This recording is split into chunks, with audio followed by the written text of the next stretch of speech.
El sistema endocrino es un conjunto de órganos un poco heterogéneo, por decirlo de una manera. Las estructuras que lo conforman, los órganos que lo conforman, van a provenir de diferentes orígenes embrionarios. Un mismo órgano puede tener diferente origen embrionario, dependiendo de la porción de ese órgano. Se encuentran no agrupados de una manera, digamos, secuencial, como por ejemplo el sistema digestivo, el sistema respiratorio, que va todo como una cadena, sino que estos órganos se encuentran distanciados unos de otros. ¿Ok? Y tienen esta función importante que es la de la comunicación a través de unas sustancias llamadas hormonas. ¿Bien? Las hormonas van a ser sustancias secretadas por las células endocrinas que van a cumplir su objetivo, bien sea sobre una célula vecina, sobre un órgano vecino, o sobre una célula u órgano que se encuentra a una distancia un poco más considerable en relación con el órgano o la célula donde se está generando esa hormona. Ahora bien, el órgano o la célula en la cual esa hormona va a llegar a ejercer su función lo vamos a llamar órgano diana. Bien, quiero que en esta clase presten atención bastante y copien bastante, ¿sí?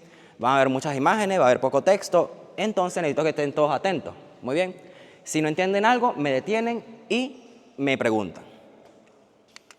Bien, entonces el sistema endocrino va a estar compuesto por, número 1, órganos endocrinos, agrupaciones de células endocrinas que forman órganos estructurados. Entre ellos tenemos estos 5 de acá, que son los que vamos a estudiar a profundidad el día de hoy.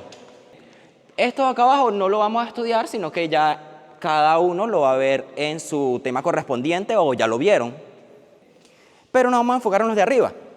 Estos órganos endocrinos van a ser la hipófisis, la glándula pineal, la glándula tiroides, la glándula paratiroides y la glándula adrenal. Bien, entonces primero tenemos órganos endocrinos. Luego, no conforme con ello, tenemos grupos de células endocrinas que no constituyen un órgano, sino que se agrupan en ciertas regiones de otros órganos que no son endocrinos. Un ejemplo de ello, ¿cuál sería? Las neuronas neurosecretoras del hipotálamo, que vamos a ver más adelante que están muy relacionadas con el órgano hipófisis. Los islotes pancreáticos, ¿lo recuerdan? ¿Sí? En digestivo teníamos el páncreas exocrino y el páncreas endocrino. Bueno, el páncreas endocrino forma parte del sistema endocrino, pero no forma un órgano como tal, sino que está dentro de un órgano, es un conjunto, un agregado de células que están dentro de un órgano que no es endocrino, que es el páncreas, pero que tiene una función endocrina.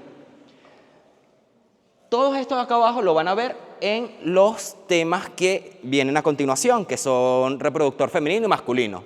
Tenemos la teca interna del ovario, el cuerpo lúteo del ovario, las células granulosas del ovario, las células intersticiales del ovario, las células intersticiales del testículo, las células musculares cardíacas, esto lo deberán haber visto en cardiovascular, de las aurículas. Y por último vamos a tener células endocrinas solitarias, es decir, ellas ni siquiera forman órganos, ni tampoco forman agregados de células en un lugar como para cumplir la función, sino que ellas están ahí solas y obviamente forman parte de un sistema aparte y van a secretar en algún momento por medio de algún estímulo alguna hormona. Entre ellas tenemos el epitelio de revestimiento del estómago glandular, el epitelio de revestimiento del intestino y el epitelio de revestimiento de la tráquea. Son células que van a cumplir una función de secretar ciertas hormonas, pero están totalmente aisladas, no se agrupan y mucho menos forman órganos endocrinos. La mayoría de los órganos endocrinos los vamos a conocer como glándulas, ¿ok? La glándula pineal, la glándula pituitaria, etc., etc., etc. Son glándulas. Ustedes deben recordar por su primer laxo que hay 2 tipos de glándulas según a dónde va la secreción.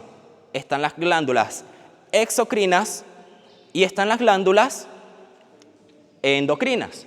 ¿Cuál es la diferencia de una glándula exocrina con una glándula endocrina? Exacto, la exocrina necesita de una estructura llamada conducto para liberar su secreción hacia el medio externo. Mientras que la endocrina perdió su conducto. En su desarrollo embrionario, acá, ella perdió todo conducto, se aisló y quedó invadida por una gran cantidad de vasos sanguíneos que en su mayoría son capilares sinusoidales.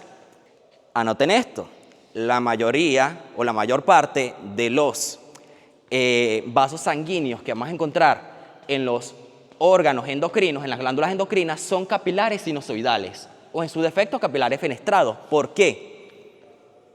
¿Qué pasa si yo acá pongo un capilar continuo? Si Diosito se equivocó y pone un capilar continuo acá. Las hormonas que está secretando esa glándula no va a hacer nada, no va a pasar para ningún lado, ¿sí? La hormona necesita ir al torrente sanguíneo y por eso necesita que esos vasos sanguíneos, que esos capilares tengan unos agujeritos por donde ella pueda pasar, ¿ok? Bien. Entonces, bueno, esa es la diferencia entre una glándula exocrina y una glándula endocrina. Bien. Ok. ¿Cuál es la función del sistema endocrino? La primera y la más obvia es la producción de hormonas. ¿Qué son las hormonas? Decíamos que son sustancias que se liberan en el espacio extracelular y luego ingresan en el sistema vascular o linfático. Los efectos de las hormonas son, en general, ejerce su influencia sobre células distantes o en tejidos u órganos específicos. ¿Cómo decíamos que se llamaban esos órganos o tejidos específicos o esas células específicas sobre las cuales actuaban las hormonas? Células u órganos diana, ¿ok? Células u órganos diana. También podrían actuar en forma local o paracrina. ¿Alguien recuerda la excreción paracrina? ¿Alguien lo recuerda? Cuando vieron glandular al principio. No. Paracrina es cuando una celulita que está acá, ¿sí? Tú eres la celulita, estás acá, empiezas a secretar tus hormonas, pero no van al torrente sanguíneo como tal, no necesitan ir al torrente sanguíneo, sino que ahí mismo en el líquido extracelular difunde y estimula a la celulita que tiene al lado, ¿sí? Eso es paracrina, para es al lado, ¿ok? Dependiendo de la constitución química, las hormonas van a tener esta clasificación. Las tenemos proteicas o glucoproteicas, las tenemos esteroideas, las tenemos siendo aminas biógenas y las tenemos siendo péptidos. Y bueno, aquí hay algunos ejemplitos de cada uno de ellos. Acá estaba hablando de lo que les decía al principio de la clase, ¿no? Del cuál es el mecanismo que utiliza el sistema nervioso central para comunicarse con los diferentes órganos, con los diferentes tejidos. Los neurotransmisores que se producen en el soma, en el cuerpo de la neurona, viajan a través de la axón y se liberan en la sinapsis, que cuando llegan al órgano específico cumplen una función. ¿Cuál es la diferencia acá? Que el control endocrino, pues, como les mencionaba, libera la sustancia al torrente sanguíneo o al espacio intercelular para hacer su función en la célula o el tejido diana u órgano diana. Ellos no trabajan separados, ellos siempre trabajan juntos. Vamos a hablar ahora de lleno con los órganos. El primero, y podríamos decir que el más importante de todos, es la hipófisis. ¿Ok? Hipófisis. La hipófisis, ¿ya ustedes vieron anatomía del sistema nervioso central? ¿No? ¿No han visto cerebro todavía? Vieron osteología. ¿Se recuerdan de los huesos de la base del cráneo? ¿Sí?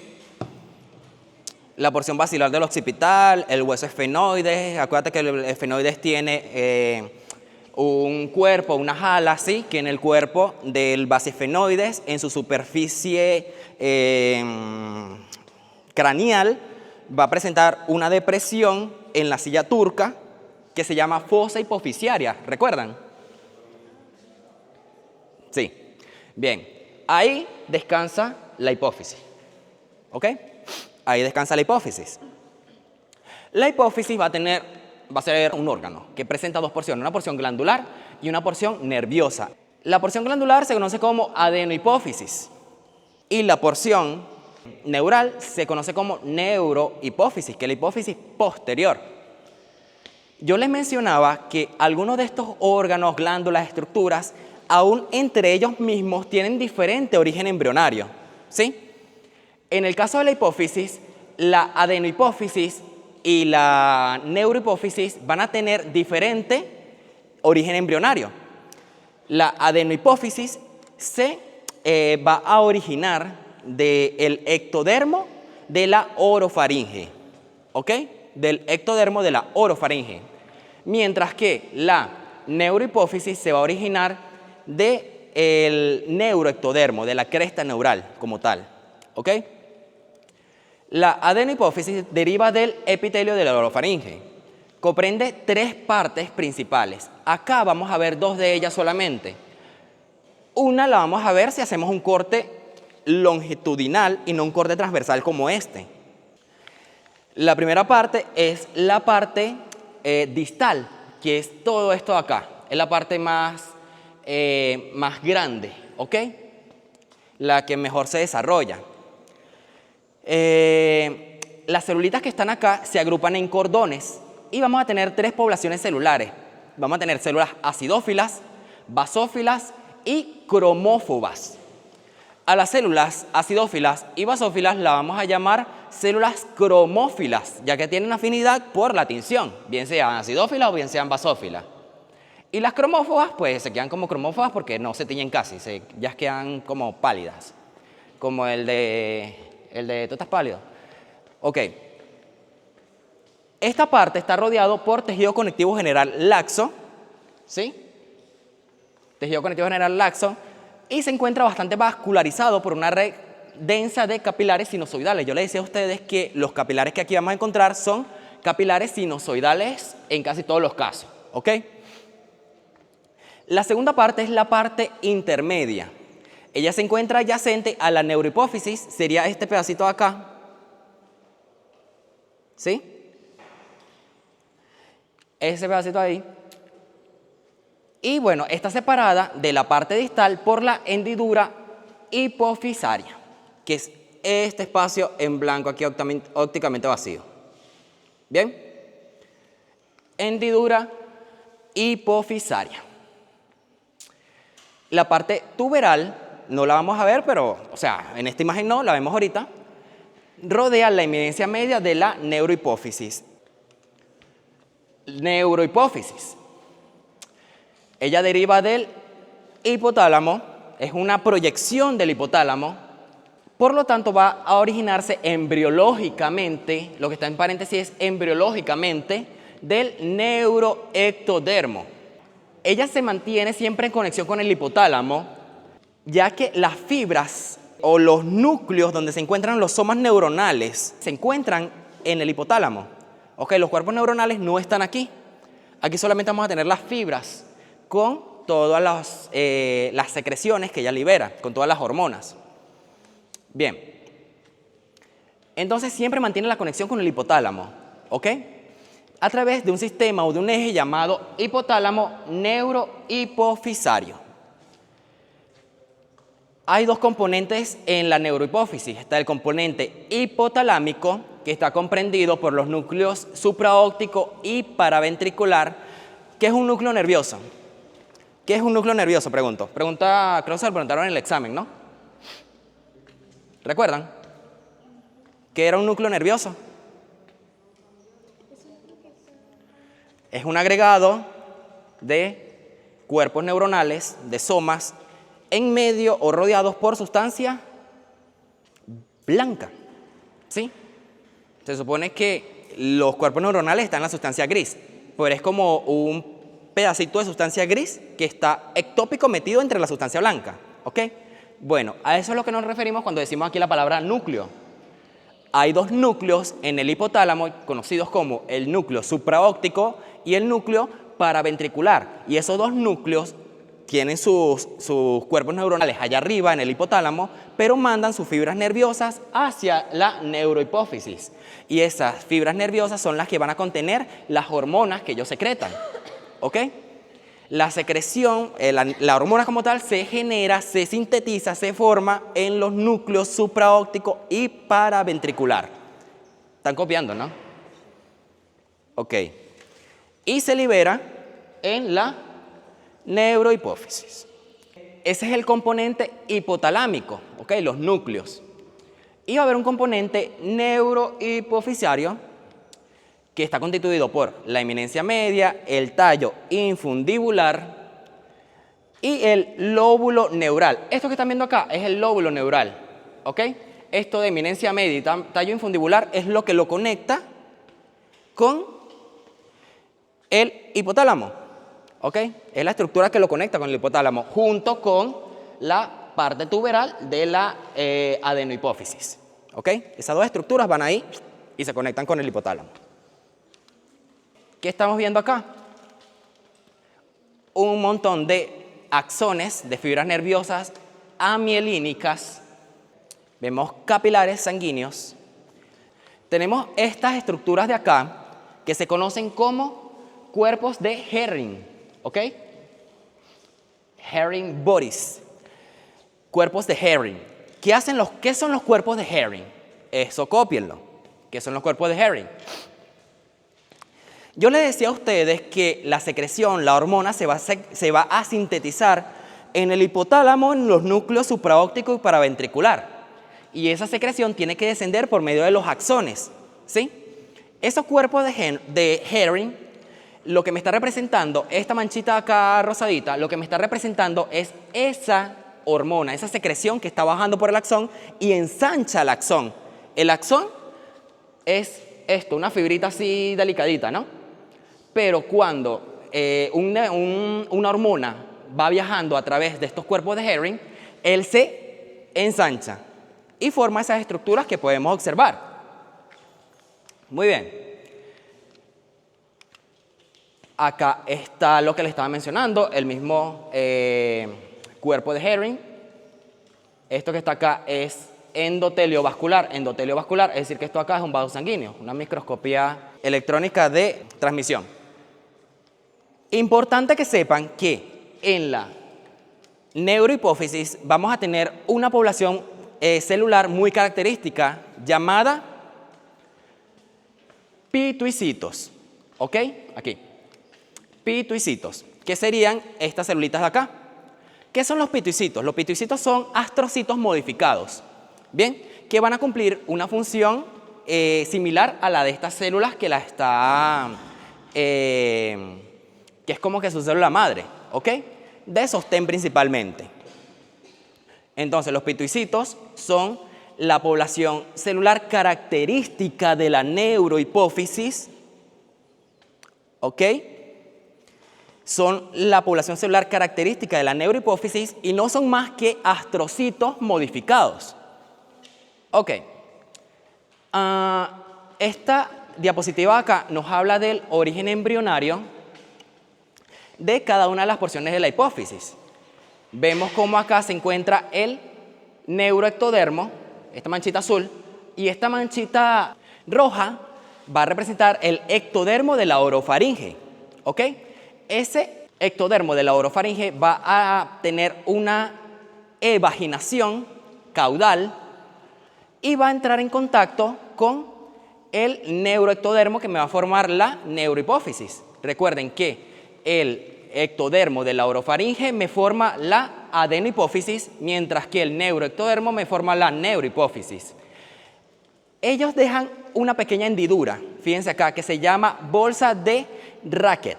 Esta imagen es para que ustedes puedan observar en un corte longitudinal lo que le decía de los núcleos que se encuentran en el hipotálamo, que son el núcleo paraventricular y el núcleo supraóptico. Ellos se encuentran ahí en el hipotálamo, envían sus fibras nerviosas hacia la neurohipófisis. En el núcleo paraventricular sintetiza una hormona llamada oxitocina, ¿ok? Mientras que el supraóptico sintetiza una hormona llamada ADH, hormona antidiurética, esta de acá. Bien. Usen la mnemotecnia de sapo. S de supraóptico, la A de ADH, ¿ok? Antidiurética. P de paraventricular, O de oxitocina, ¿ok? Usen esa mnemotecnia para que se recuerden fácil. Entonces, esta estructura de acá corresponde a la eminencia media que forma parte de la neurohipófisis. ¿Bien?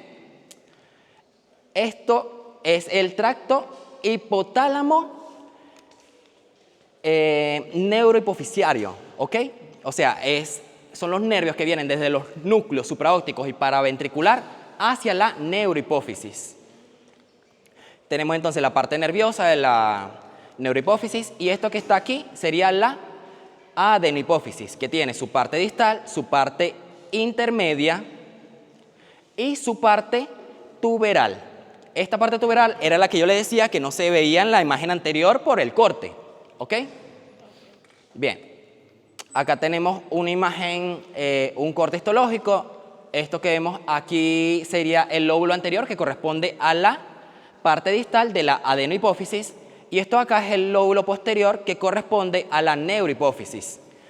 Aquí está la hendidura hipofisaria, ¿sí? Que es el remanente que queda de la bolsa de Racket y esto que está acá sigue siendo adenohipófisis, pero está de este lado de la bolsa, está en contacto con la neurohipófisis, por lo tanto será la parte intermedia, ¿ok? De la adenohipófisis. Acá arriba, la estructura de la adenohipófisis que se suma para anclar a esta estructura del hipotálamo es la parte tuberal, esto que está señalado acá, ¿sí? Y ya esto aquí atrás sería neurohipófisis, ¿ok? Neurohipófisis, que tendría su eminencia media y su infundíbulo, que sería esta porción de acá. Todo esto ya se lo mencioné anteriormente en las porciones de tanto la adenohipófisis como de la neurohipófisis. Entonces, cuando ustedes repasen la diapositiva, ustedes se van para atrás y, ok, ya, entiendo, esto es esto y esto es esto. Bien, ¿por qué les decía que la hipófisis es un órgano, una estructura tan importante? Ella va a regular la actividad de, casi todas las demás órganos endocrinos, ¿ok? Ella va a secretar hormonas que van a ir tanto a la glándula adrenal, tanto a la tiroides, bueno, todos los órganos que le mencioné anteriormente y pues va a activar la función de esos órganos o la va a inhibir, ¿ok? ¿Recuerdan al principio cuando le hablaba de la población celular de la adenohipófisis?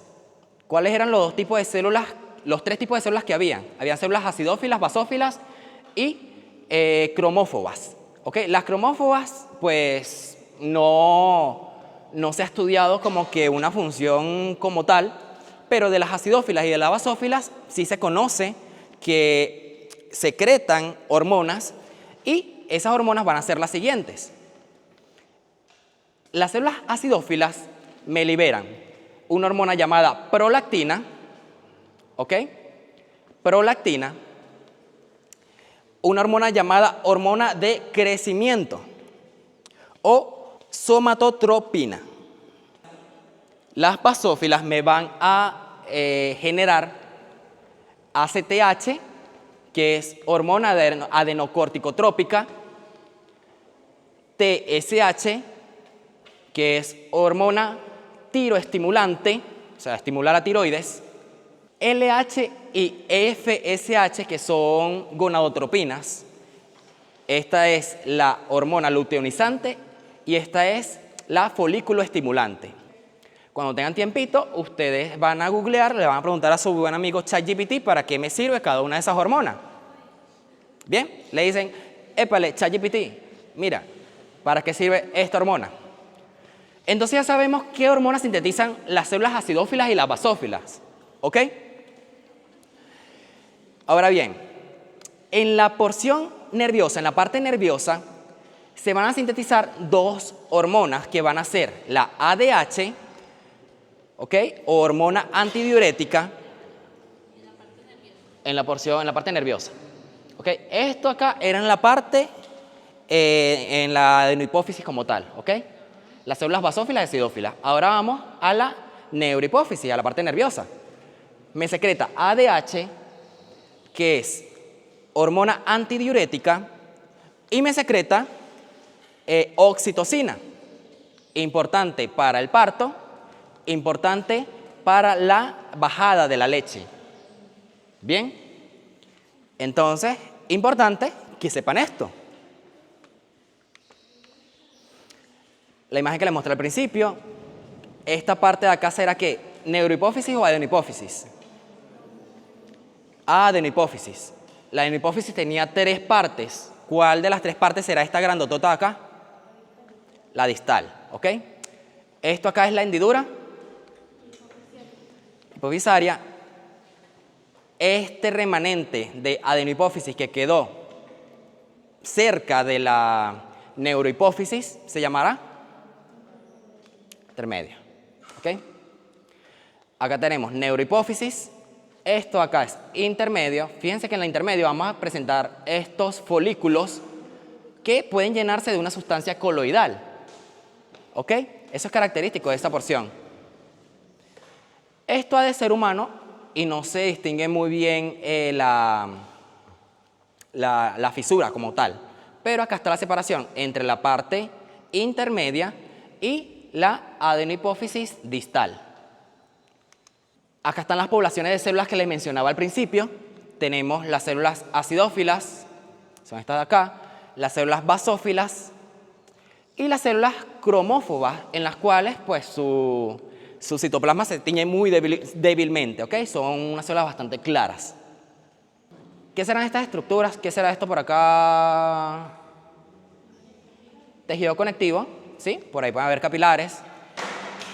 Ese tejido conectivo me está formando trabéculas. Yo le mencionaba que este órgano tenía una cápsula, ¿verdad? Y como parte de su estroma también va a tener trabéculas que me dividen a este parénquima en porciones más pequeñas, pues. ¿Cómo se llaman las células de la neurohipófisis? Pitoicitos, que son astrocitos modificados. Folículo con su coloide. Entonces esto será la parte intermedia de la adenohipófisis. Y bueno, acá ya encontramos la parte distal. Esto es una tinción especial para que puedan observar tanto la tinción de las células como las trabéculas. Fíjense cómo se separa esto en pequeños lobulillos, por así decirlo. ¿Recuerdan los cuerpos de Herring? ¿Sí? Son estos de acá. Se los presento nuevamente. ¿Qué son los cuerpos de Herring? Las hormonas que van descendiendo por los axones, ¿sí? Desde los núcleos supraópticos y paraventriculares. Vamos con la siguiente glándulita. Va a ser la glándula pineal, ¿ok? Ella en los mamíferos va a derivar del diencéfalo dorsal y bueno, se fija a este diencéfalo mediante un tallo. En su estructura vamos a tener un tejido conectivo que me va a formar una cápsula y una serie de trabéculas. La cápsula de esta glandulita va a estar constituida, una parte de ella, por la pía madre, ¿ok? La cápsula está constituida por la pía madre. Entre las células vamos a encontrar a los pinealocitos.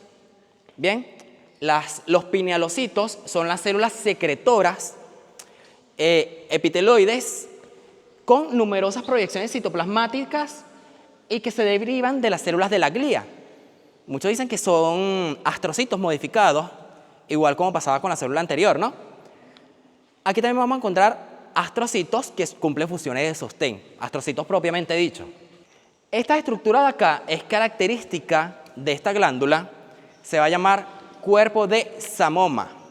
Es una calcificación del estroma que ocurre producto a la edad.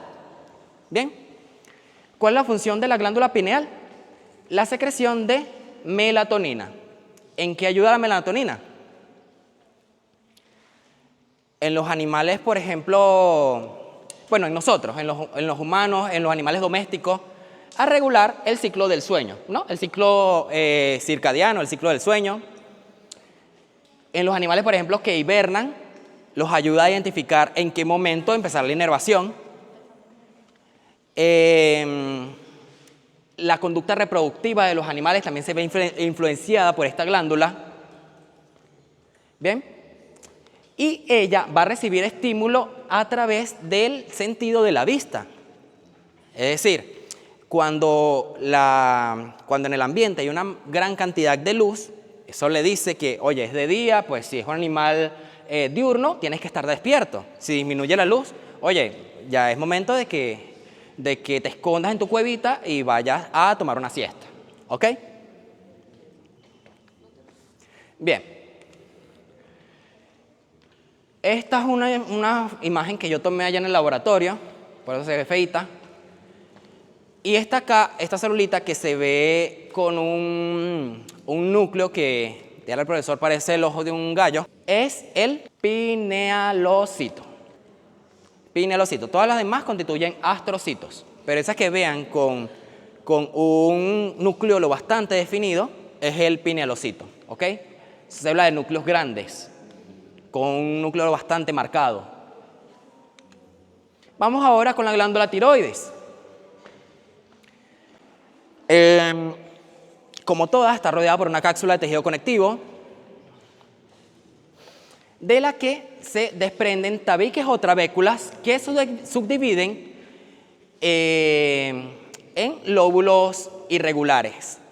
La tiroides, como tal, en algunas especies son dos glándulas separadas, en otras es una sola glándula con dos lóbulos grandes, macroscópicamente, que se unen uno con otro a través de un istmo.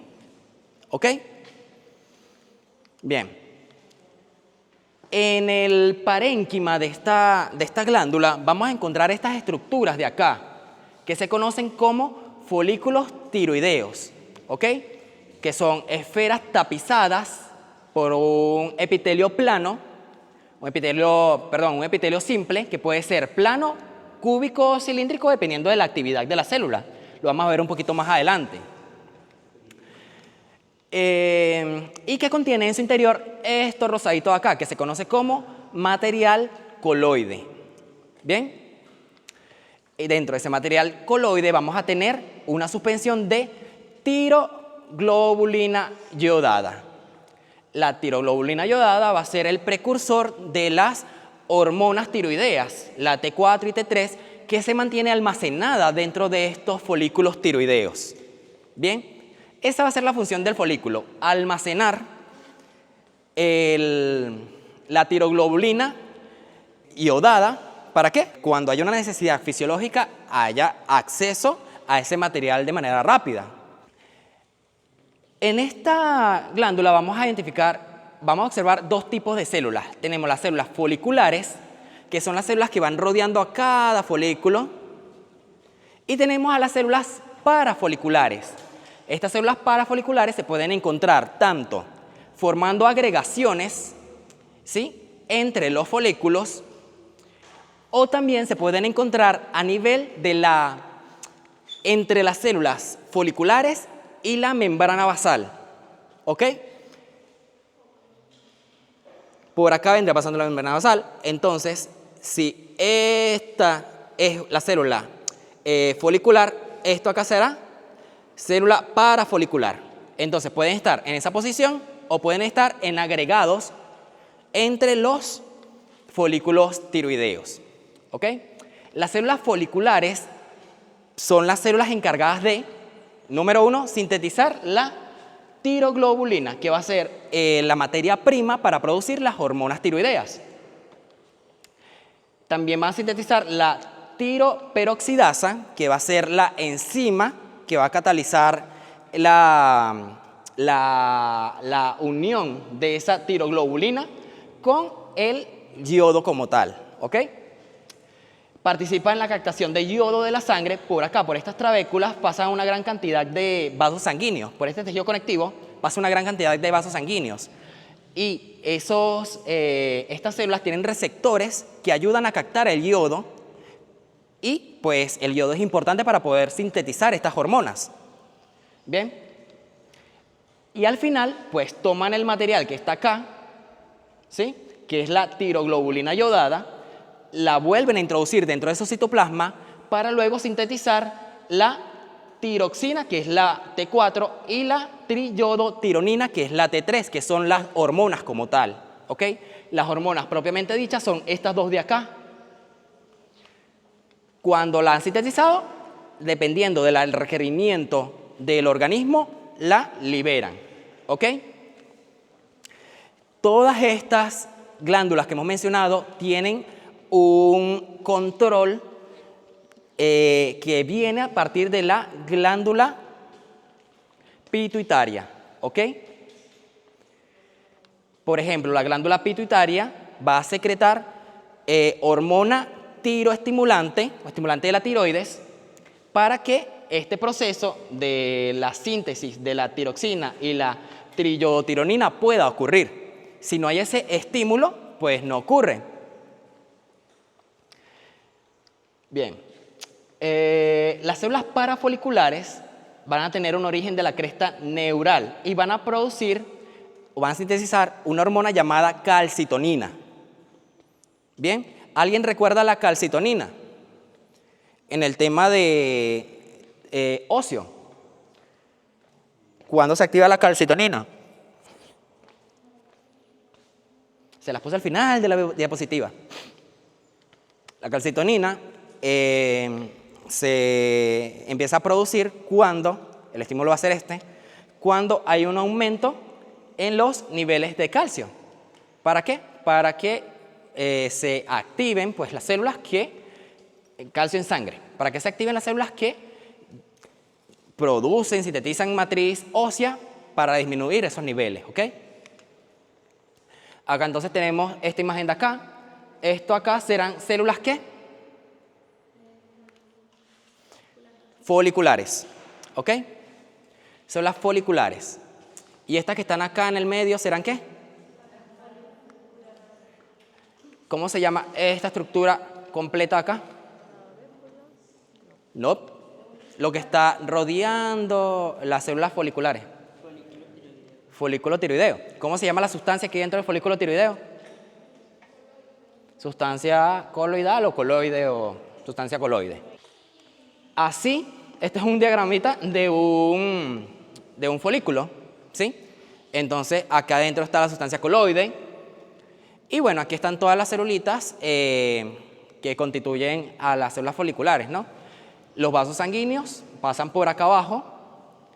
Y cuando hay requerimiento de la hormona o de cualquier precursor de ella, pues puede pasar fácilmente desde el vaso sanguíneo hacia las células foliculares o la hormona puede ser liberada al torrente sanguíneo. Acá lo mismo, esto lo ven con más calmita. Esto es importante. Yo les mencionaba que estas células foliculares pueden cambiar su morfología dependiendo de su actividad metabólica. Cuando ellas están en la fase de síntesis, están sintetizando los precursores para ser almacenados dentro del coloide, su morfología es más bien cúbica, ¿ok? Cúbica. Cuando ellas se encuentran en una fase de reposo, se vuelven planas y se eliminan estas proyecciones citoplasmáticas. Ahora, cuando está en la fase de resorción, o sea, de liberación de las hormonas como tal, de la T3, de la T4, vuelve a su morfología a cambiar, se vuelve más bien cúbica, cilíndrica y presenta estas proyecciones citoplasmáticas bien marcadas que permiten que ella tome parte del coloide y la introduzca en unas vesículas por medio de endocitosis. Bien, para que así las enzimas lisosomales que van a actuar sobre esa vesícula puedan, digamos de esta manera, madurar o terminar de sintetizar la hormona como tal, bien sea la T4 o la T3. antes de ser liberada. Bien, lo que les decía anteriormente, esta tiroides viene a estar estimulada por la hipófisis. Y a su vez, la hormona que estimula a la tiroides, que se encuentra en la parte distal, bueno, en las células de la parte distal de la adenohipófisis, va a ser estimulada por una hormona que se produce a nivel del hipotálamo. Entonces hay una regulación de esa glándula. ¿Qué pasa cuando los niveles de estas hormonas tiroideas aumentan demasiado o cuando ya se restableció lo que se quería restablecer? Por ejemplo, las hormonas tiroideas ayudan a aumentar el metabolismo. Hacen que uno, por ejemplo, uno está dormido, se despierta, se activa y ahí está actuando esa hormona, ¿verdad? ¿Qué pasa si ya el organismo dice, ok, está bien, ya estás despierto, ya estás fisiológicamente estable, ya no necesito que siga produciendo hormonas tiroideas? Ese aumento de las hormonas tiroideas, de la T4 y de la T3, viajan hacia la adenohipófisis, viajan hacia el hipotálamo y envían una señal de que, oye, se detengan, ¿sí? O sea, dejen de producir ya hormonas que me estimulen a la tiroides porque ya lo que quería hacer ya pasó. Bien, este mecanismo ocurre con todos los órganos que vamos a ver acá, ¿sí? Solamente les puse este como un ejemplo, pero para que sepan y recuerden en fisiología que esto lo van a estudiar bastante, ¿ok? Vamos ahora con la paratiroides. Las paratiroides son varias glandulitas, ¿sí?, que se encuentran, como el nombre lo indica, al lado de la tiroides. Van a presentar, como todas ellas, una cápsula de tejido conectivo, van a presentar trabéculas. Las células parenquimatosas se disponen en grupos, bandas o cordones y poseen muchos capilares sinusoidales. Vamos a tener dos poblaciones celulares, que son las células principales y las células oxífilas. Las células principales, dependiendo de su estado de fisiológico, si está activo o inactivo, se van a clasificar como oscuras y claras, respectivamente. ¿Cuáles son la función de la paratormona? El incremento de la absorción de calcio óseo, o sea, toma calcio del hueso, la disminución de la excreción renal del calcio y el aumento de la absorción intestinal del calcio. Entonces, ¿en qué momento se me activa la paratormona? Cuando hay una disminución del calcio sérico, ¿sí? La calcitonina se activaba cuando había mucho calcio sérico. Esta es todo lo contrario. Esta es cuando disminuye el calcio sérico, se necesita más calcio, ¿sí? Como por ejemplo cuando por ejemplo tenemos animales que caen después del parto, ¿sí? Necesita pues que se produzca una cantidad notable de hormona paratiroidea para poder compensar un poco de manera fisiológica esa deficiencia, ¿ok? Aquí ustedes en esta imagen van a notar que ella se encuentra ¿dónde? Cerquita de la tiroides, ¿ok? Tejido conectivo que lo separa y bueno, noten la diferencia bastante notoria. En algunos preparados se observan abundantes células adiposas. Estas serían las células principales, las que abundan, y estas acidófilas de acá, esas rosaditas, serían las células oxífilas. Terminamos entonces con la última de las glándulas, que es la adrenal. La glándula adrenal, mucha literatura señala que en lugar de ser una glándula o ser un órgano, son dos órganos en uno, ya que la corteza y la médula adrenal son tan distintas, tienen diferentes orígenes embrionarios, tienen diferentes estructuras anatómicas que, o sea, muchos la consideran aparte. Pero bueno, vamos a estudiarlo como un órgano único. La adrenal se divide entonces en una corteza externa, que es de origen mesodérmico, y una médula interna de origen neuroectodérmico.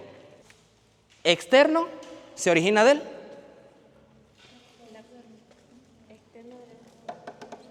mesodermo, interno del neuroectodermo. En la corteza adrenal vamos a tener una segmentación bastante notoria. Vamos a tener estas capas que desde la más externa a la más interna van a ser la siguiente. La zona glomerular, ¿sí?, es la más superficial de la corteza adrenal. La zona intermedia le sigue, es muy corta y marca la separación entre la glomerular y la fasciculada, que es bastante extensa. Bien. Y por último tenemos una zona reticular. Más adelante, ahorita cuando veamos la siguiente lámina, le voy a mostrar las diferencias de cada una de esas zonas y cómo usted puede identificarlas. La médula adrenal se va a conformar de cordones, ¿bien?, y grupos irregulares de células secretoras de catecolaminas, adrenalina y noradrenalina principalmente. Vamos a adelantárselo una vez. Que son neuronas simpáticas posganglionares modificadas. Se identifican dos poblaciones celulares, que son las células cromafines y las células ganglionares. De estas, las más importantes o las más relevantes van a ser las células cromafines. Bien. Fíjate lo que dice acá. Son neuronas simpáticas posganglionares. La médula adrenal se considera para muchos un ganglio nervioso. ¿Ok? Es un ganglio nervioso en la cual llegan terminaciones nerviosas y, digamos, encontramos estas células que son equivalentes a neuronas sin axón, que producen o liberan las hormonas que son la noradrenalina y la adrenalina. Bien, esto acá es el esquemita. Todo esto que tenemos acá aumentado hasta aquí corresponde a la corteza, desde acá hacia arriba, corteza. Acá está el ejemplo, ¿ok? Y la médula pues quedaría acá en el centro, tiene esta formita. Acá tenemos la zona. Primero tenemos una cápsula bastante gruesa, bastante notoria.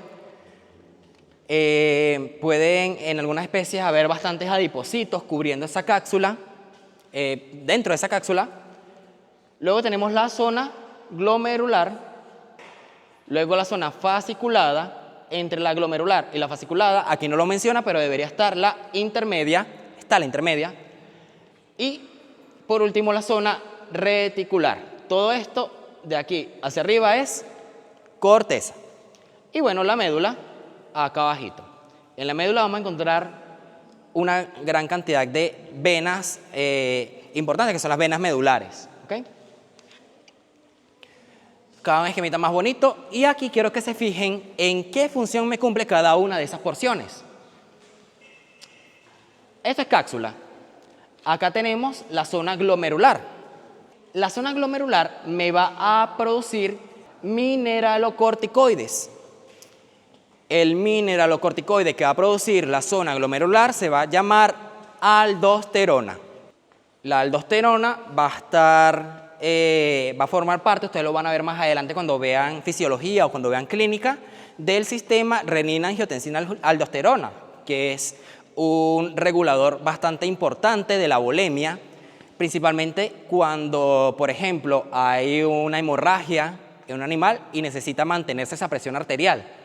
Luego, en la porción fasciculada, se producen principalmente glucocorticoides, ¿ok? Por ejemplo, la cortisona. En la zona reticular se van a producir también glucocorticoides, pero en mayor cantidad se van a producir hormonas sexuales. Y bueno, en la médula que vamos a tener adrenalina y noradrenalina. Quiero aprovechar este esquemita para que vean cómo ocurre la circulación sanguínea a través de la glándula adrenal. Vamos a tener unas arterias que van a a recorrer la cápsula, que son las arterias capsulares. Esas arterias emiten una gran cantidad de capilares sinusoidales que bajan, se anastomosan, se unen unos con otros y retornan en la vena medular, que era este espacio que ustedes veían acá en toda la médula. ¿Bien? Entonces, por acá por la cápsula viajan las arterias que emiten esas ramificaciones que pasan entre los cordones de células de la zona fasciculada, de la zona reticular, hasta llegar a las venas medulares. Acá tenemos este corte, bonito. Tenemos acá esto, es cápsula, ¿sí? ¿Qué será esto de acá, esta pequeña región? La zona glomerular, perfecto. ¿Qué será desde aquí hasta aquí? Todo esto. No, yo le dije que la intermedia era muy pequeñita. La fascicular. Y si esta es la fascicular y esta es la glomerular, ¿esta es qué? Intermedia, ¿ok? Acá abajo, la reticular, cuando pasa que la imagen no se ve muy bien por la luz, pero acá se ve más oscuro. Bien, a este nivel se ve más oscuro. Y que aquí se vea más oscuro y en esta parte se vea más claro es lo que me delimita. Aquí se ve más oscuro, aquí. Que aquí se vea más oscuro, aquí se vea más claro es lo que me delimita la separación entre la corteza y la médula. Y es que estoy viendo la vena medular. ¿Ok?